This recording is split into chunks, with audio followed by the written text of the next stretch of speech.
Hello students, this is CA Yashoda Sharma from My Future Academy. Continue करते with the chapter framing of constitution and its features. So हमने preamble के बारे में बात की थी कि प्रियम्बल है जो कि सोल ऑफ अ कॉन्स्टिट्यूशन है, जो कि हमें बताता है कि एक्चुअल में कॉन्स्टिट्यूशन क्या कहना चाहता है।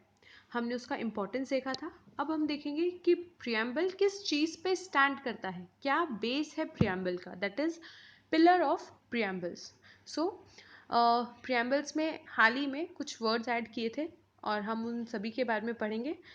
We the people of India sovereign socialist secular democratic republic justice liberty fraternity and equality. Here we will study the following three main pillars of preamble. जो बेसिकली हमारे पिलर्स है वो यहाँ से ये सारे पिलर्स हैं, लेकिन इस चैप्टर में हम तीन पिलर्स के बारे में बात करेंगे जो कि है democracy, socialist and secularism. Again जो ये डेमोक्रेसी है ये हम बहुत इनिशियल से पढ़ते हुए आ रहे हैं डेमोक्रेसी। आज हम उसको और थोड़ा सा डिटेल में पढ़ेंगे।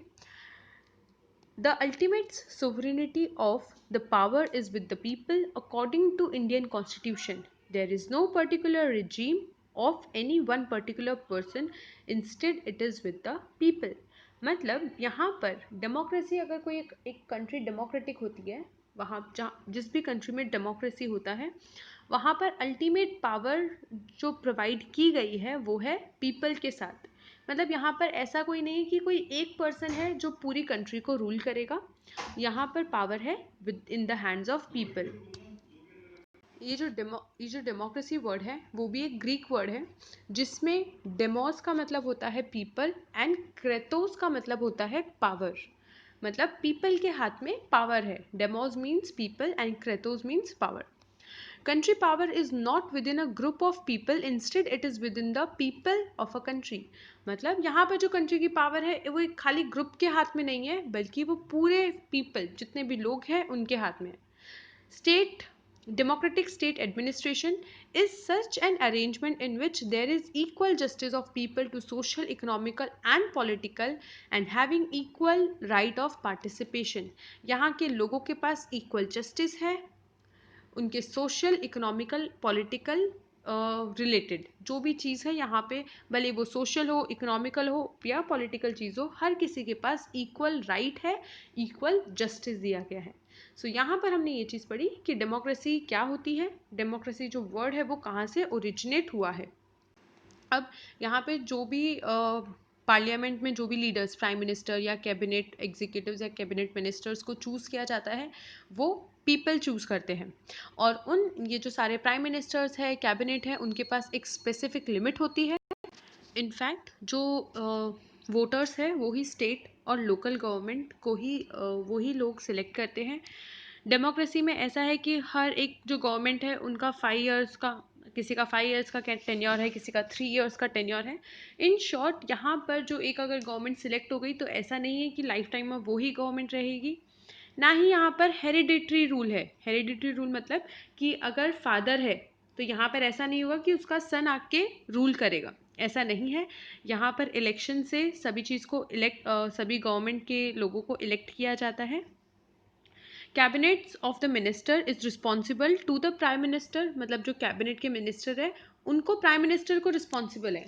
मतलब हर कोई किसी ना किसी को जाके इन्फॉर्म करेगा, कैबिनेट प्राइम मिनिस्टर को, प्राइम मिनिस्टर प्रेसिडेंट को। सो यहाँ पर इस तरीके से हायरार्की है। ऐसा नहीं है कि किसी एक ने अगर कोई डिसीजन ले लिया सो वो ही डिसीजन इम्प्लीमेंट कर दिया जाएगा। ये इस तरीके का जो गवर्नमेंट होता है वो होता है डेमोक्रेसी फॉर्म ऑफ गवर्नमेंट में। और ऐसी गवर्नमेंट को बोलते हैं हम responsible government. The democratic government is based, हम यहाँ पर रीड करें, the democratic government is based on liberty, equality and feeling of fraternity and continuously work to achieve these goals. जो डेमोक्रेटिक गवर्नमेंट जो बनाई जाती है वो इन सारे गोल्स को ध्यान में रखकर बनाई जाती है और वो कंटिन्यूसली वर्क करते हैं इन सारे गोल्स को अचीव करने के लिए। The Constitution disseminates the power to the people to cast their vote according to their free will and thereby instills the confidence in the Constitution. मतलब ये जो सारी पावर्स है वो कॉन्स्टिट्यूशन ही दे रहा है और कॉन्स्टिट्यूशन ही लोगों को पावर दे रहा है कि आप अपने अकॉर्डिंग आप जिसको चाहते हो गवर्नमेंट में देखना, आप उसको वोट करो, और इस तरीके से लोगों में कॉन्फिडेंस बना रहता है, और ये जो कॉन्फिडेंस है वो प्रोवाइड करता है constitution.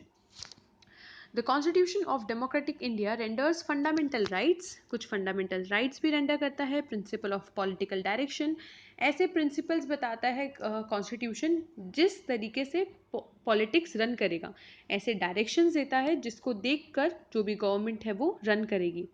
Parliament, Member of Assembly, independent and impartial justice, Election Commission are those provisions which make our country democratic in every mean.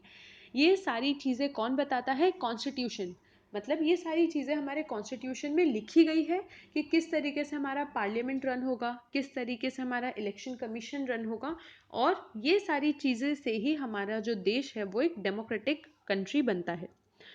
Adult suffrage means, बहुत ही अच्छी चीज़ है यहाँ पर एडल्ट सफरेज, जिसमें ये बताया गया है कि 18 साल के उम्र से कोई भी जो बच्चे हैं 18 साल की उम्र के, वो वोट कर सकते हैं, और हर किसी के पास एक वोट दिया गया है, irrespective of their caste, creed, religion, language, gender, education, income और बर्थ ऑफ प्लेस।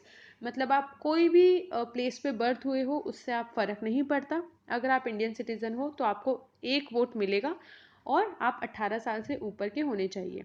आपकी इनकम से फ़र्क नहीं पड़ता, आपके एजुकेशन से फ़र्क नहीं पड़ता, लैंग्वेज, जेंडर, इन सारी चीज़ों से फ़र्क नहीं पड़ता। हर किसी इंडिविजुअल को एक वोट की दी गई है। Socialist. In the year 1976, by 42nd Indian Constitution Amendment, Constitution of India added in the 42nd Amendment the word socialist. जैसा हमने जब preamble पढ़ा था हमने ये चीज़ देखी थी कि 1976 42nd Indian Constitution Amendment में socialist word add किया गया। Most of the provision in the Constitution of India directly or indirectly shows social revolution, which brought social and economic equality and furthered the aim of welfare state. और इस socialist word add करने से हमें preamble, हमें constitution ये चीज़ बताता है कि जो उनका एम है वो सोशल वेलफेयर है।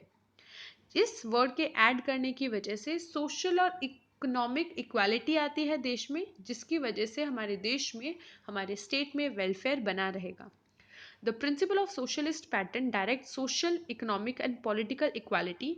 जो मेन जो सोशलिस्ट वर्ड ऐड हुआ है वो इसी चीज़ के लिए हुआ है ताकि वो हमें ये बता सके कि हमारे कंट्री में सोशल, इकोनॉमिक और पॉलिटिकल इक्वालिटी है।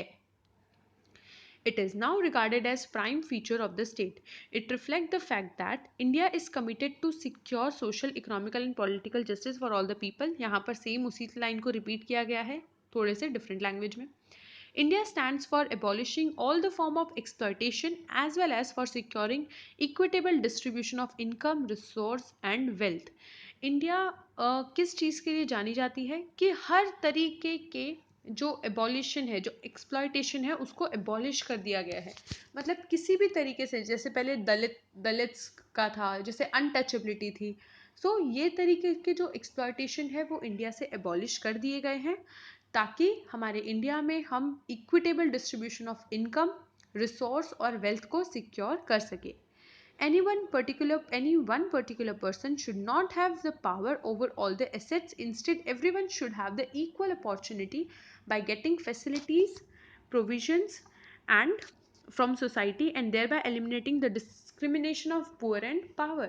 ये चीज़ इसलिए लाई गई ताकि ऐसा ना हो कि कोई एक ही इंडिविजुअल या कोई एक ही फैमिली या कोई एक ही कम्युनिटी पूरे एसेट्स पर अपनी पावर नहीं लेकर आए, पूरे एसेट्स या पूरे जो कैश है या पूरी जो वेल्थ है वो उनका ना हो।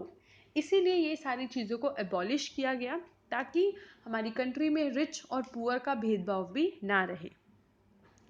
Third, secularism. In the year 1976, by 42nd Indian Constitution Amendment, the word secular was inserted. India is a secular country. Secular country होने का मतलब कि इंडिया में कोई एक रिलीजन ही फॉलो नहीं किया जाता। इंडिया में कोई एक रिलीजन फॉलो नहीं किया जाता। इंडिया में हम अगर देखेंगे हर स्टेट में अलग अलग रिलीजन फॉलो किए जाते हैं। So the country never promote any religion activity. The country cannot involve any secular activity with religious activity. The citizen of the country has the freedom to choose his or her religion. मतलब यहाँ पर ऐसा बोला गया है कि ऐसा नहीं है, ऐसा नहीं होगा कि कंट्री या कोई स्टेट आके कोई एक रिलीजन को प्रमोट करे. ऐसा कभी नहीं होगा कि कोई एक स्टेट गवर्नमेंट या कोई गवर्नमेंट आके बोले कि ये रिलीजन अच्छा है. ये पीपल का डिसीजन है, ये इंडिविजुअल्स का डिसीजन है, ये एक सिटीजन्स का डिसीजन है कि वो जो चाहे वो अपने रिलीजन को फॉलो कर सकते हैं. The country can not discriminate a citizen on religious basis. Equal job opportunity and political right to the citizen are given without any religious discrimination. मतलब कि ऐसा नहीं है कि ऊंची जात के होंगे तो उनको ज़्यादा जॉब अपॉर्चुनिटीज़ दी जाएगी या पॉलिटिकल राइट्स दिए जाएंगे. कंट्री के नज़र में, लॉ के नज़र में सारी रिलीजन इक्वल है और हर रिलीजन को इक्वल इम्पोर्टेंस दी जाएगी और रिलीजन के बेसिस पे जॉब अपॉर्चुनिटीज़ या पॉलिटिकल राइट्स नहीं दिए जाएंगे. इसीलिए जो सेक्युलरिज्म है वो बेसिक फाउंडेशन है कॉन्स्टिट्यूशन का और बहुत ही एक मैंडेटरी फीचर है हमारे कॉन्स्टिट्यूशन का. सो यहाँ पर हमने आज 3 पिलर्स देखे of constitution: democracy, socialist and secularism. Democracy में हमें ये बताया जाता है कि एक ये डेमोक्रेटिक कंट्री है जहाँ पर पीपल के पास फाइनल जो पावर लेने का डिसीजन है, जो डिसीजन पावर है वो पीपल के पास है. कोई एक गवर्नमेंट आके अपनी जो पावर्स है वो नहीं दिखा सकती. सोशलिस्ट का मतलब यहाँ पर सभी पीपल को इक्वल सोशल, इकोनॉमिकल और पॉलिटिकल राइट्स दिए गए हैं ताकि कोई एक ग्रुप, एक कम्युनिटी आके हमारे सारे इस कंट्री के सारे एसेट्स ना ले ले. ये सभी पीपल के बीच में इक्वल डिस्ट्रीब्यूट हो ताकि पूरी कंट्री में लोग पुअर और रिच के बीच में डिवाइडेड ना रहे. सेक्युलरिज्म का मतलब कि हमारी कंट्री में कोई एक रिलीजन फॉलो नहीं किया जाता. हमारी कंट्री में बहुत सारे रिलीजन्स फॉलो किए जाते हैं और कोई भी एक स्टेट गवर्नमेंट या कंट्री या स्टेट गवर्नमेंट या सेंट्रल गवर्नमेंट आके ऐसा नहीं बोल सकती कि ये रिलीजन ज़्यादा अच्छा है या वो कोई दूसरे रिलीजन को प्रमोट नहीं कर सकती. हर रिलीजन को इक्वल ही जॉब अपॉर्चुनिटीज़ दी जाएगी, इक्वली पॉलिटिकल राइट्स दिए जाएंगे.